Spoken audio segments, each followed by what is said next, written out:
Bom, pessoal, mais duas questões sobre clima. Essa aqui, a primeira, é sobre brisas. As brisas constituem ventos típicos de áreas litorâneas. Essencialmente são provocadas, letra A, pela diferença de aquecimento e resfriamento da Terra e dos oceanos, letra B, por correntes marítimas quentes e frias, C, pelo vigor dos relevos litorâneos, D, pelo movimento de translação da Terra. Bom, eu vou começar já pela resposta correta, porque é a primeira alternativa. Pela diferença de aquecimento e resfriamento da Terra e dos oceanos. Quando à noite a Terra resfria, a camada de ar em contato com a superfície da Terra, com o solo, ela resfria mais rápido do que a camada de ar sobre a superfície do mar. Por quê? Porque a Terra, logo após o pôr do sol, ela perde rapidamente toda a temperatura, porque ela tem baixo calor específico, ou seja, pouca capacidade de retenção de calor, e ela esquenta rápido e esfria rápido. Né? Depende então diretamente do sol o seu aquecimento. Já o mar, ele tem bastante água, por consequência, a água, material de alto calor específico, recebe o calor, armazena esse calor e demora muito tempo para perder. Ao mesmo tempo também demorou para receber, armazenar esse calor. Mas então, se a água do mar está mais quente, o ar, a atmosfera sobre o mar, ela vai ficar com maior aquecimento. E aí vai se gerar a seguinte situação: baixa pressão na atmosfera no mar, alta pressão na atmosfera terrestre. Ar mais denso, ar mais frio. Ar menos denso, ar menos frio ou mais aquecido. Ou seja, gera uma diferença de pressão e temperatura. O ar do oceano sobe, o ar da Terra, para, entre aspas, tapar aquele buraco que ficou na atmosfera do oceano, na atmosfera marinha, manda ar pela superfície para preencher aquele buraco. E o ar que subiu, ele vai se deslocar numa circulação local em direção à praia.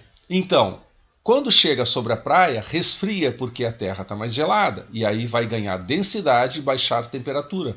E vai ter um vento descendente sobre a terra, um vento ascendente sobre o mar.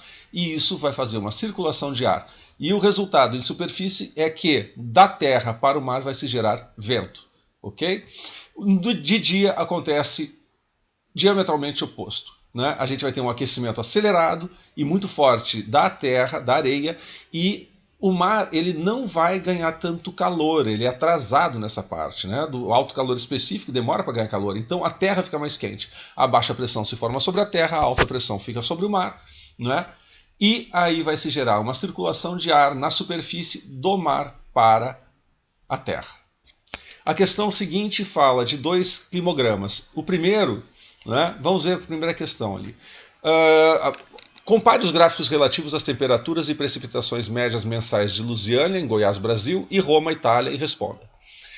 A. Por que as linhas de temperatura nessas duas cidades se apresentam completamente invertidas nos meses de junho e julho? B. Identifique e caracterize o tipo de clima de cada uma dessas cidades.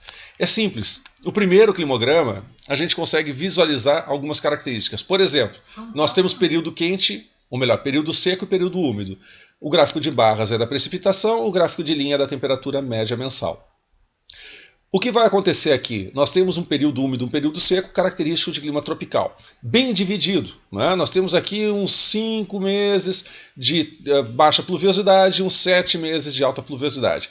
Essa cara de clima aqui é bem típica de tropical continental. Ou seja, é aquele onde temos uma pequena amplitude térmica anual. Ali em junho e julho nós temos uma temperatura mínima de 18,5. Lá por setembro, outubro, nós temos uma temperatura máxima de 22,5, ou seja, a amplitude térmica anual é de só 4 graus. Então, abaixo de 6 graus, megatérmico, clima tropical, classificação de Köppen como A. E, nesse caso, com estação seca de inverno. Ok? Bom, nós vamos ter aqui no segundo climograma também uma característica de período seco e período úmido com grande amplitude térmica. Repara que a temperatura mais baixa de média mensal é 0 em janeiro e vai lá pelo meio do ano, julho, por aí, agosto, a 23 graus. Ou seja, tem uma amplitude térmica anual de 23 graus. Típico de climas temperados. E esse clima, se ele tem período seco e úmido, e não é tropical porque tem amplitude térmica anual acima de 6, né, e tem temperaturas abaixo de 18, que é uma característica que o tropical tem sempre acima de 18, né, e esse tem abaixo, então nós não temos um clima tropical, e sim um mediterrâneo. Tem uma segunda característica aqui que eu quero chamar a atenção, que é o fato de que o clima mediterrâneo nunca tem temperatura média abaixo de 0 grau, que é exatamente o que está acontecendo no mês de janeiro. Então, na resposta da B, nós temos então clima tropical continental e no primeiro climograma, no segundo mediterrâneo. E o A, nós temos o quê? Nós temos o verão, as altas temperaturas em janeiro, dezembro, e no climograma mediterrâneo, aqui a gente está tendo verão no meio do ano, ou seja, os climogramas têm a curva em sentidos opostos, porque uma é de hemisfério sul e a outra é de hemisfério norte. Então se inverte, né, a temperatura mais alta e a temperatura mais baixa.